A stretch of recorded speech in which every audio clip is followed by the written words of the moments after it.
Dear students, Assalamu alaikum wa rahmatullahi wa barakatuh. I am Manzur Ahmad, lecturer history. Our today's topic for 11th class students of history subject is what were the relative advantages of canal and railway transportation.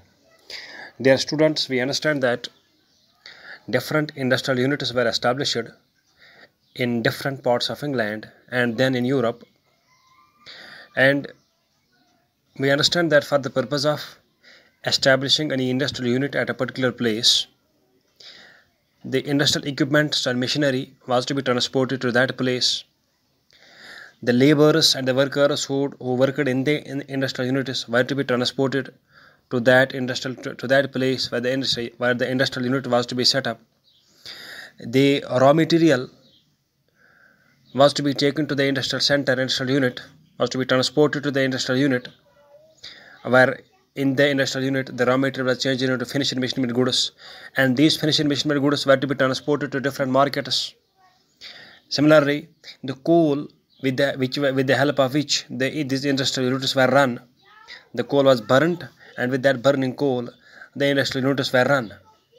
So that coal was to be transported to industrial units.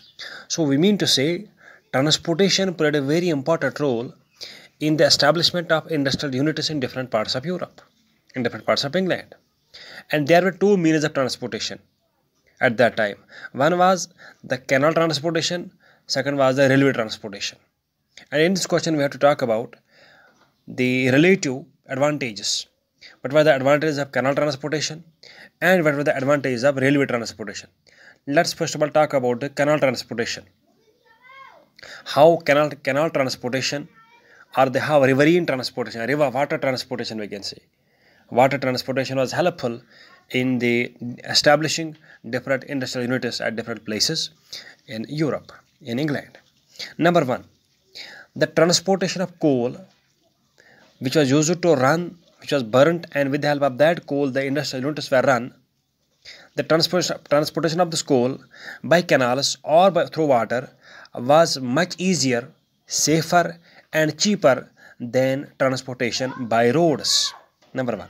Number two, the canal transportation or the water transportation brought down the transportation costs of the coal by half of the prices that were existing earlier. Means when coal was transported to the industrial units before canal transportation by roads, at that time the coal transportation by roads was very much hectic job, was very much troublesome job, and was very expensive. We can say the prices, the transportation costs of transporting coal to the industrial units by roads was very high. But when canal transportation was introduced for transporting coal to different industrial units, the transportation cost was reduced by half. Number three, the distance between various cities got drastically reduced due to canal transportation, and new cities got developed at the junction of various canals and various streams. Number four, the canal transportation boosted the industrial sector as the transportation of raw material and the marketing of industrial production and the marketing of finished machine-made goods became easier and cheaper, as there are different streams and rivers running across England, and these streams and rivers, these canals, enabled easy supply of raw material, easy supply of laborers, easy supply of coal, and easy transportation of finished machine-made goods from industrial units to different parts of Europe and other parts of the world. So these were some advantages of canal transportation in the industrial sector. Now the advantage of railway transportation. Number one, railway transportation emerged as a new means of transportation that was available throughout the year.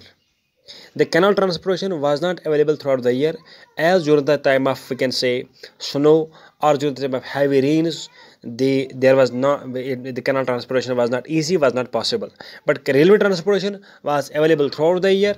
Number two, railway transportation was cheap and fast than canal transportation. Both passengers, means laborers, workers, and goods, means products, could be transported to distant places, to far off places at ease and at a very cheap price.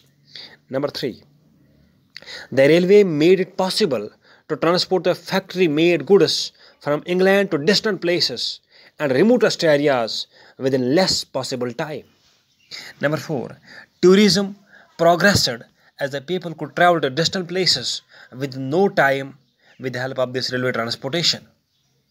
Number 5. Railways enabled industrialists to transport heavy loads of coal and other raw material without any difficulty, which earlier was not possible. In short, we can say both canals and railway transportation was advantageous for the development and growth of industrial sector. However, railway transportation boosted the industrial sector of England more than the canal transportation. Thank you.